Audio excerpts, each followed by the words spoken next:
Welcome to the all-new Sports Visions on Bounce TV and to our worldwide web viewers on www.sportsvisionsusa.com. Hello, everybody. I'm DJ Jones, joined by my good friend and traveling partner, Dale Williams. How are you, sir? What's up, play? Hey, man, we are on the road, as Sports Vision does so often. We just happen to be in Athens, Georgia this week. Oh, right here in Athens, Georgia, on the road with Sports Vision, brought to you by Headquarters Nissan. Coming up in just a little bit, we'll tell you what happened in the South oldest rivalry. Of course, we'll have an opportunity to break down some of the other games that are going on throughout the SEC, and we'll have an opportunity to talk about the region playoffs for our high school football teams in Alabama and Georgia. And DJ, like we said, it's a lot of football to be played. All that and more coming up next on Sports Visions. Sports Visions presents the 9th annual Columbus Valley Area High School Football Awards Luncheon.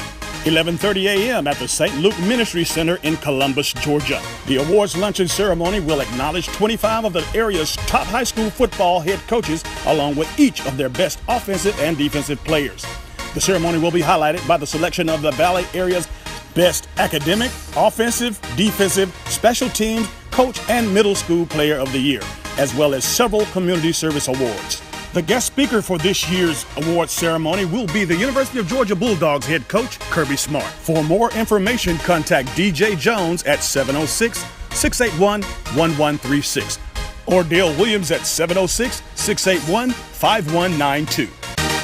Welcome back to Sports Visions. We are in Athens, Georgia, site of the South's oldest rivalry. 120 years that Auburn and Georgia, Dale, have battled each other, and you and I have both played in a lot of these games. A lot of these games, DJ, and really the record is kind of even. I think Georgia went up by the win this time, but at the same time, a great rivalry, still the oldest rivalry in the South. Well, coming into this game, the Auburn Tigers were ranked, and of course the Georgia Bulldogs needed a win. Of course, this win, along with the win next week and against Georgia Tech, and the win, of course, on Saturday against Louisiana Lafayette, would make the Dogs' season a lot brighter. Let's start with Auburn.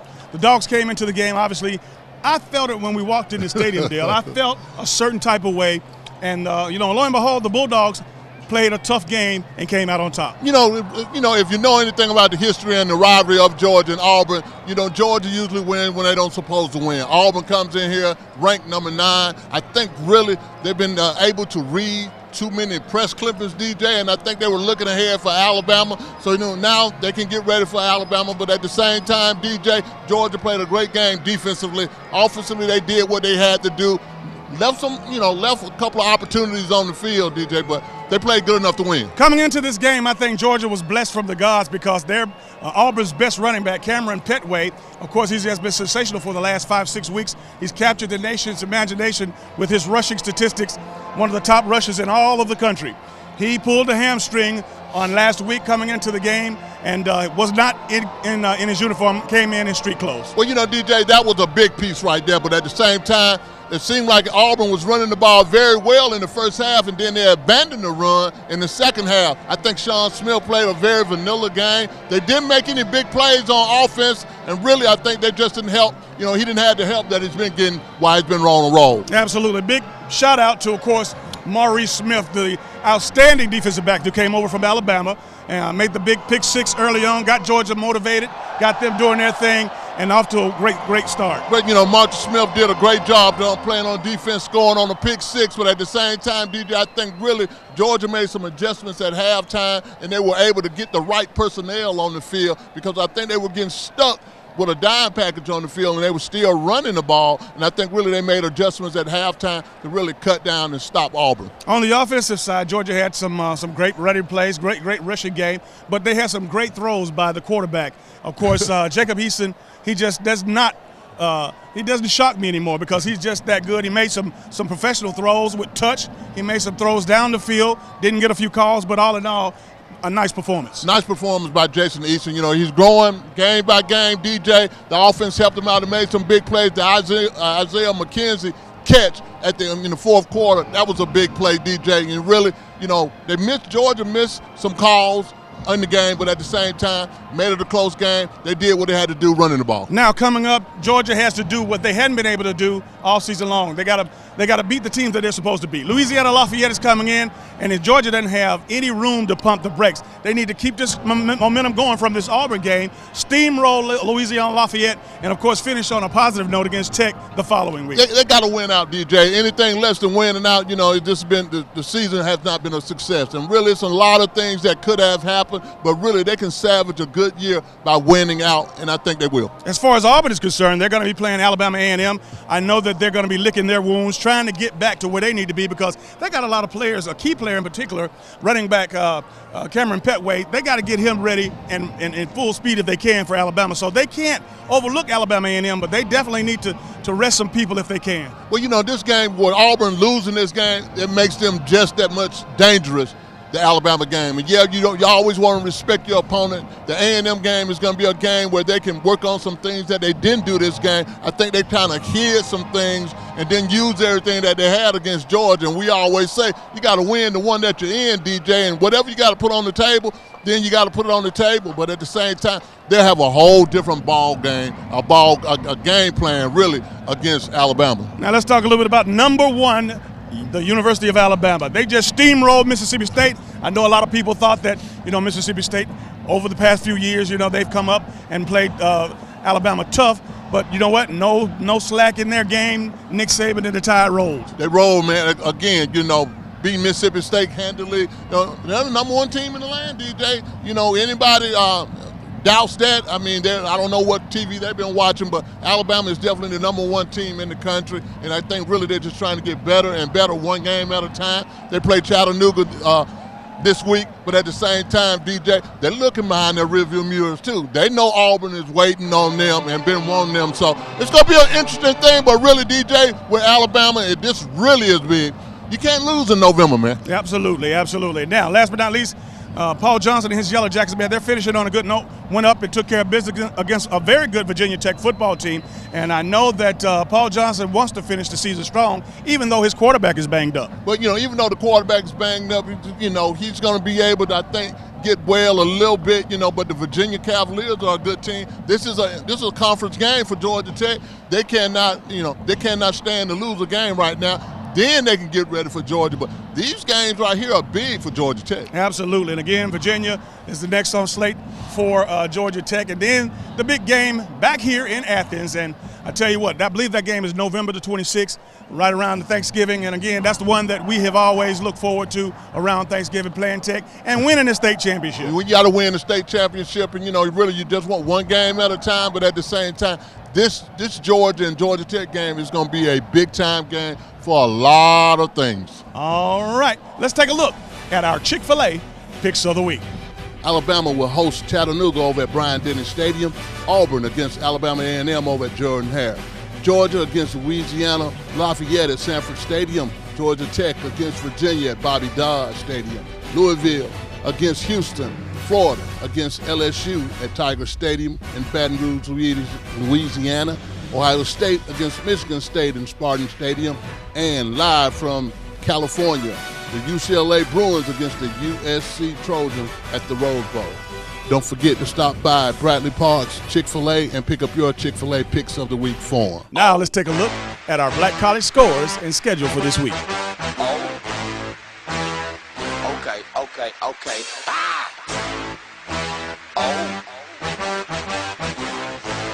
Hey, I'm trying to get crunk.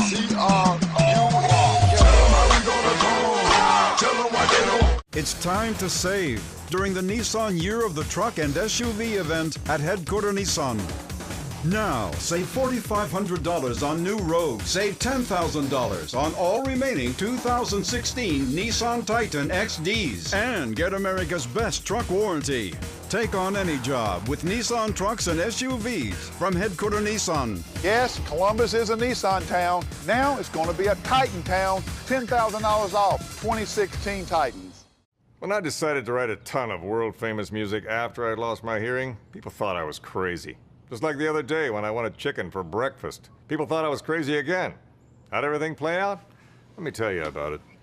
I'll bet you $10 that you have heard the tune I'm singing now, because I went on to be the best composer of all time. Then I went down to Chick-fil-A and ordered their brand new egg white grill. The whole thing was 300 calories and seriously the best thing I've ever had.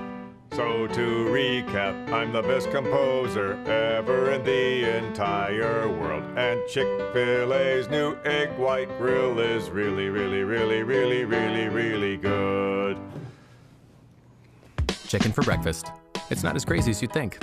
Try the new egg white grill from Chick-fil-A.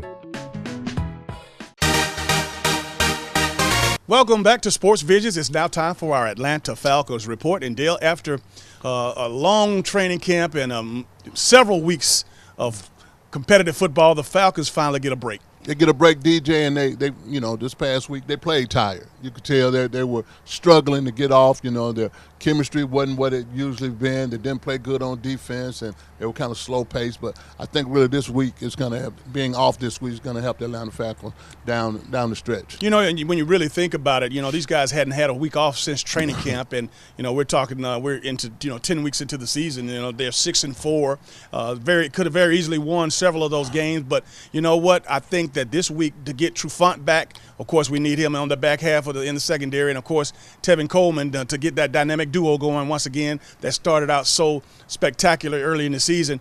This extra week, and again, I think when they come back ready to play, they'll be ready to come downhill with it. I think really this is probably one of the wanted.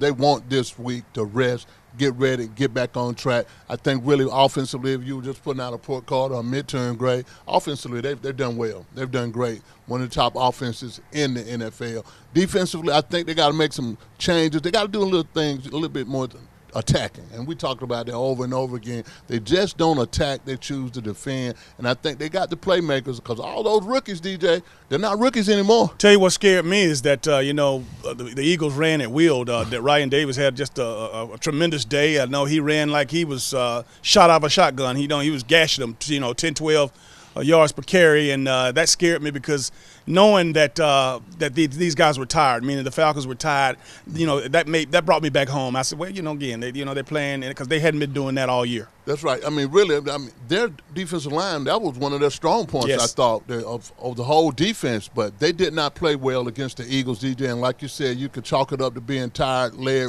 weary. Again, they've gone 10 straight games without a bye. That's hard to do, DJ. But I think really they can get re-energized, and they'll come back and play the second half of the season a whole lot better than they did. Well, one thing is for sure is that we're well into the season now, and we can start to see how things are shaping up. I know that the Dallas Cowboys are still the hottest team in the league. Dak Prescott and Ezekiel Elliott are doing things that nobody thought they would really do. I thought people realized that they would be good, especially Ezekiel Elliott being a number 1 draft choice. But I guarantee you nobody knew that these guys would be putting up the numbers and with the kind of production they've been doing up to this point. Well, DJ, I'm surprised too. Really, everybody that's a Dallas Cowboy fan now, you don't have to listen to them, but other people around the league, all the other, analysis that you're getting on the Cowboys, nobody really thought this and saw this, but really Dak Prescott has made a big difference, and you can actually say that this guy might be really a legit MVP candidate, because he's definitely changed the face of the Dallas Cowboys. The Ezekiel Elliott piece, he's already got 1,000 yards as a rookie. Again, Dallas strong point. Offensive line, they have a great offensive line, but really they're just playing like a team, man. They're playing lights out. And the defense, if the defense gets a little better, Dallas is going to be something to reckon with. And we talked about one of the surprise teams and the team that's being most productive, but one of the disappointments, I think, in my mind, the Carolina Panthers and Cam Newton not having the season that I know that they should be having. And you know what? I think it's almost too late to turn it around. I hope you're right, DJ, but really something is going on with the Carolina Panthers from Cam. Just having the controversy about being hit more, not being protected like he thought he would be protected, the concussion piece, you know, the social injustice piece that's going on in Carolina. It's a lot of stuff going on with the Carolina Panthers, and I think it's trickled down into the locker room. Who else are some of the teams that, you know, the storylines that you think that we could talk about here just a little bit past the halfway mark? Well, you know, DJ, I think really you got to talk about the New England Patriots. You know, Tom Brady being out those 4 games and then coming back, not missing a beat. I think they're still one of the strongest teams in the NFL. Then you got the Seattle Seahawks. They still are a competitive team. They've lost 2 games. They're 6-2, but they're still running the West. I think they're going to be right there in the mix, DJ, again, as far as the NFC is concerned. And you know what? It would be karma if the Atlanta Falcons met the Seattle Seahawks in the NFC Championship. I like to see that. Last but not least, we would definitely have to mention this, and I know we were talking about Dak Prescott and his outstanding play, but now that Tony Romo is healthy, and of course Jerry Jones seems to be confident that Dak Prescott is the future of the Cowboys, now we got to deal with Tony Romo. Is he going to be okay at being a backup, or does he want to go somewhere where he can start? And again, when you talk about that, there are 3 teams that come to mind. Of course, the Broncos is a team that needs a quarterback, and again, you know, I think that's the best choice out of the other 2, and I don't even want to mention the other 2 because, you know, talk about the Jets. No, he doesn't want that. But a chance to give him a legitimate shot to win a ring and be productive.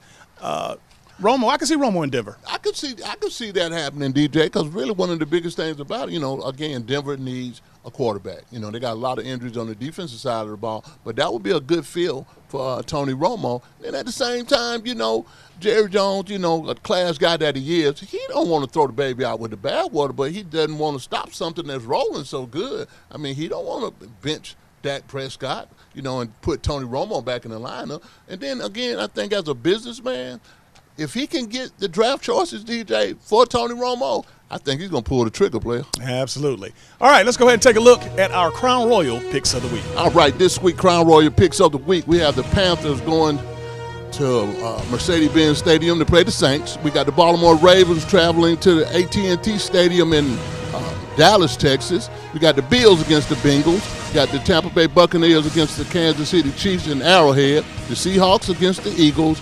And Texas against the Raiders.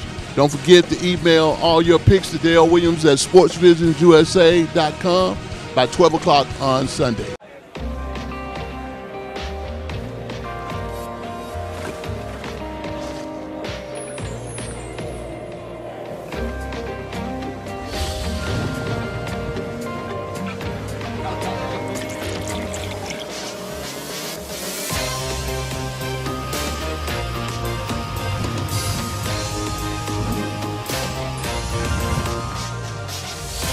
Dedicado al chofer designado, sigue reinando. Live in the spotlight with Sports Life Entertainment. Enjoy our 50-passenger luxury party buses or corporate coaches. For more information, contact us at 770-989-1340. And remember, it's all about that sports life. Why do we have Aflac? Aflac. And Major Medical? Major Medical, boy, yeah! I help pay the doctor. Ain't that enough for you? There are things Major Medical doesn't do. Aflac Pays cash so we don't have to fret. Something families should get. like a safety net. Even helps pay deductibles to cover your back with. Learn about one-day pay at aflac.com/wrap.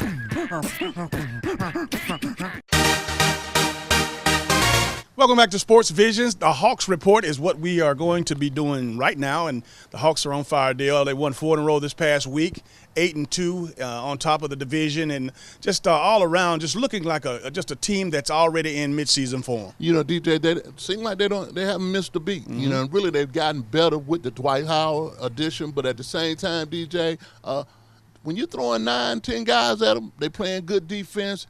They buy into Coach Bud's system. I think they're going to do big things, better things, and I think, you know, they're looking for maybe a sharpshooter because the Kyle Korver piece is not working as like it did last year. I like what Kent Bazemore has added. I mean, he's been the leading scorer the last few games, and again, the leadership of Dennis Schroeder. We were wondering if he could play, by himself without Teague and really be the leader. But a lot of folks on the inside of the Atlanta Hawks knew what was going on for them to get rid of a guy like Teague and give the keys to Schrader.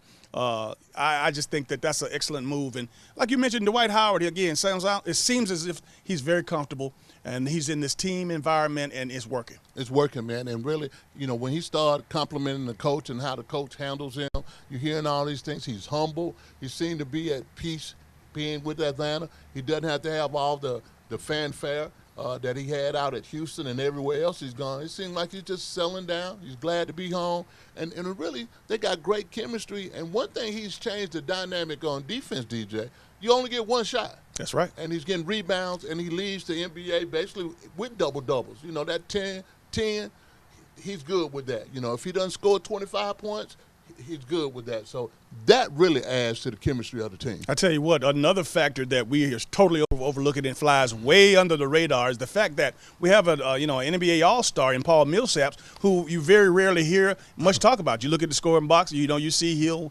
score 20 and get 8 rebounds and 4 assists. But again, these guys are playing relentless. You know, they're playing unselfishly, and I just like what's going on right now in Phillips Arena, and I like their chances. They got great chances, DJ, and one good thing, we've always said, they really fill up their boxes. You know, these guys can go 10 points, 10 rebounds, 5 assists, all down the line, and then at the end of the night you look up and say, man, 8 guys were in double figures. You don't really have that guy that has to hit 25, 30 points a night. These guys break it down, and they're really a great example of being a good team. Another good thing that the Hawks are doing, of course, we know that obviously there's a new ownership group that's involved with this team, just a little bit more than a year. But the fact of the matter is that the Hawks ownership recently purchased an NBDL team, and they're going to put it in College Park, which is the hotbed of basketball for Atlanta. So again, the city of College Park has said that they're going to build a 3,500-seat arena. So can you imagine? Again, you already know with the gyms on that side of town, the Burdett's. In the day, I mean, all the basketball players in the city, from the run and shoots to you name it, that's a hotbed, and I like it. I like the fact that the Hawks have committed to developing their players right there in the city. Not only that, DJ, it's great. Atlanta is the city of basketball. You got all the Georgia states of the world. You got HBCU schools there. You got Georgia Tech there. You got a lot of people, basketball guys, that end up in Atlanta, Georgia. And like you said, couldn't have picked a better spot than College Park. And then you got the people of Atlanta, what they're going to do, renovating Phillips Arena. So really the new ownership group has been very busy. They've been investing their money, and they really like what they see in Atlanta. I know what, it's great time for us to get a chance to when next time we're in Phillips Arena, let's talk to our buddy Dominic Wilkins and see what he thinks. That would be a move to make. And really, like I said, for as talking to Dominic is still the face of the Hawks. Don't get that twisted. Grant Hill and his ownership group does a great job, but at the same time, I think they are really investing in the Hawks' future. All right, just talk briefly about a couple of other teams, a couple of other things that are happening in the NBA. I know that Durant has made the transition. No, they're not playing lights out like we know they will be, because it's going to take 20, 30, 40 games for those guys to get in sync and play together with chemistry. But Durant, he's getting his points, and you heard about a rumor. Yeah, I heard the rumor, that they're shopping Klay Thompson. I mean, somebody, like I said, we've talked about this, DJ. It's only one basketball. Right. And these guys, Klay Thompson, are not getting the shots or the looks that he's gotten last year, and then, the Armand Green piece, that hadn't worked. He's not getting a lot of play, but at the same time, I think really they're going to gel as they continue to get chemistry with one another. They're going to gel, but that Klay Thompson piece might not be a bad fit for him in Atlanta, DJ. Man, let me tell you something. Klay Thompson, if he has anything to do with it, I wouldn't want to be traded, because, again, he can stay there and average 18, 20 points a game and have opportunity to compete for championships, or he can go somewhere else and light it up and be the number one player and never get a ring. So, hey, I mean, I think it's going to be a mature decision that has to be made, but if he is traded, it has to be against his will as far as I'm concerned. Or like I said, it's just a rumor. We're just talking, but I do know this. It's only one basketball, and when you got those sharpshooters and those guys playing together, and, with him winning already one championship, he might be satisfied with that. He might want to stay on the West Coast, but, like I said, he's worth a lot of draft choices. Another note, big ups to Luke Walton, man. The Lakers are playing Great basketball. Nobody thought that these guys would be playing so well so early, but Luke Walton has gone in there. He has created a new culture. These guys buying into what he's teaching. He's actually dressing out and practicing, going down on the low post, showing these guys, how it's done, Dale. And you know what? Again, it's very early in the season, but it's very promising to see what the Lakers are doing under the direction of Luke Walton. Well, DJ, it's good to hear that. At the same time, and I'm not, showing any shade against Kobe Bryant. But, when the superstar is gone and you got other players that don't have anyone to look up and they think they're just as good because they've got a lot of high draft choices out there, things start to jail and you can't get no down to earth than Luke Walton. I mean, look, his dad. I mean, he's a good coach. He wants to be on the same level with these guys, and he probably think he still can play. So I think really it makes it competitive, and a competitive system makes it a whole lot better. All right, we'll be right back after this.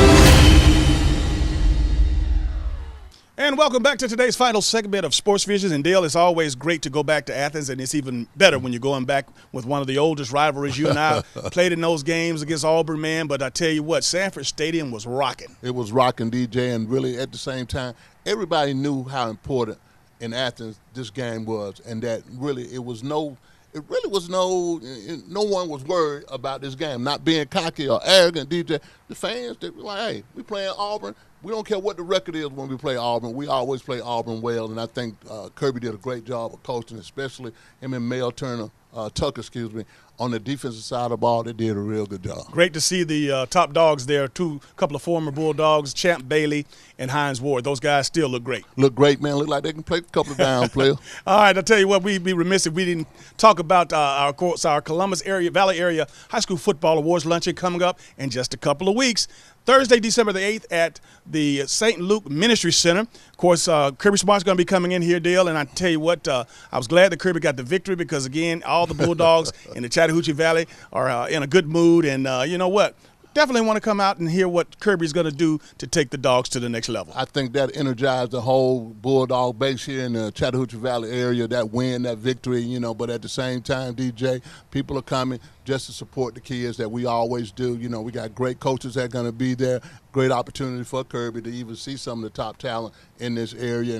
And really, we could just go back on, the history of the luncheon, man. We do a good job with the luncheon. Absolutely. And, of course, if you want more information on how you could be a part of this particular event on Thursday, December the 8th, call me at 706-681-1136, or you can call Dale at 706-681-5192. It's going to be a big time, and really every year we go up and up, DJ. And like I said, I'm glad that Georgia won. But again, people don't come just because of the coaches that come to celebrate those kids. All right, very well said. That's going to do it for all the time we have for today's show. For Dale Williams, I'm DJ Jones, reminding you to keep your eye on the ball. Have a great week.